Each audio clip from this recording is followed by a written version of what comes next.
আমরা সবাই এখন আমরা আজকে সন্ধ্যাবেলাতে ঠিক করলাম যে আমরা পকোড়া করব, তো সেই জন্য আমরা এখানে পেঁয়াজ কাটতেছি। তো এদিকে আয়। তো এখানে আবার আমরা আলু ঝুড়ি ঝুড়ি করে কেটে নিয়েছি গাইস। তো এইটা দিয়ে আর এই যে পেঁয়াজটা কাটবো আমি এখনকার ঝুড়ি ঝুড়ি করে, তো এটা দিয়ে এটা পকোড়া বানানো হবে গাইস।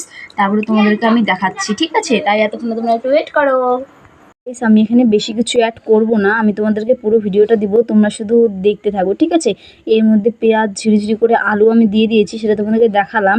আর মা ভুল করে এখানে লবণ দিয়ে দিয়েছে, আর এটা চালের গুঁড়ো দিয়েছি। এবার দিলাম আমি একটু কাঁচা লঙ্কা কুচি, তারপরে এখানে দিলাম একটু হলুদ। হ্যাঁ, ব্যাস এইটুকু দিয়ে আমি এখন এটাকে পুরোটা মাখাবো। মাখিয়ে তারপরে তোমাদেরকে দেখাচ্ছি, আর তোমরা নিজেরাই দেখতে পাবে গাইস যে এইটুকু কিছু অ্যাড করেই এর ফাইনাল রেজাল্ট কত সুন্দর হচ্ছে। তো চলো তোমাদেরকে আমি ফাইনাল রেজাল্টটা দেখাচ্ছি, তোমরা ততক্ষণে একটু ওয়েট করো, ঠিক আছে? মাখানোর পরে এটাকে এইরকম দেখতে হয়েছে, দেখতেই পাচ্ছ কত সুন্দর। বেশি কিন্তু মাখালো টাইপের খুব একটা হয়নি, ঠিক আছে? ছাড়া ছাড়াই হয়েছে। তো আমি জাস্ট এইভাবে নিয়ে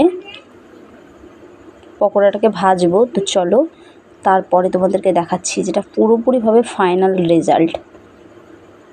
এটা হচ্ছে আমাদের পকোড়ার ফাইনাল রেজাল্ট। তো তোমাদের একটা কথা আমি বলে দিই, যেটা সত্যি, সবাই কিন্তু পকোড়া খেতে গোল ভালোবাসে, ঠিক আছে?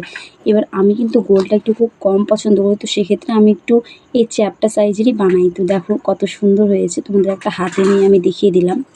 তো তোমরাও কী ভাবছো গাইস? তোমরাও একদিন ট্রাই করে দেখো যে আমার কথাটা আদৌ সত্যি না মিথ্যে। তো চলো, টাটা সবাইকে।